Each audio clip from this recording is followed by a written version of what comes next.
तर मला सांगा, ही कॉक्रोच जनता पार्टी ही नेमकी भानगड काय आहे? तर झालं असं की मी जे आपले चीफ जस्टिस ऑफ इंडिया आहेत त्यांनी जे कमेंट केलं देशातल्या युवाबद्दल ते मी ट्विटरवर वाचलं.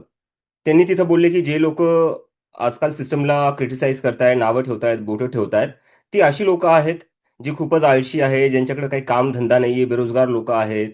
आणि ही लोक समाजामध्ये कॉक्रोच आणि पॅरासाइट सारखी असतात. तर ते वाचून मी थोडं आश्चर्यचकित झालो. म्हणलं, चीफ जस्टिस ऑफ इंडिया, संविधानामध्ये जी आपल्याला फंडामेंटल राईट दिलेली आहे, फ्रीडम ऑफ स्पीच, त्याची रक्षा करण्यासाठी असतात.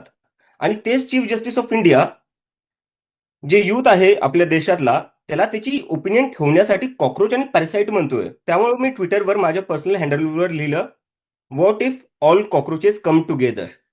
हम्म. जर हम्म. सगळेच कॉक्रोच सोबत आले तर मग काय होईल. मग मी एआयच्या मदतीने एक पोस्टर बनवलं, कॉक्रोच जनता पार्टी. हम्म. आणि त्याच्या सेंटरमध्ये मी एक कॉक्रोचला ठेवलं. हम्म. आणि मी त्याच्यात असं एक एलिजिबिलिटी क्रायटेरिया दिला की ओके. या पक्षामध्ये तुम्हाला जर सामील व्हायचं असेल तर तुमच्यात हे 3-4 गुण असले पाहिजे. आणि ते 3-4 गुण तेच होते जे आपल्या इंडियाच्या चीफ जस्टिसनी सांगितले होते.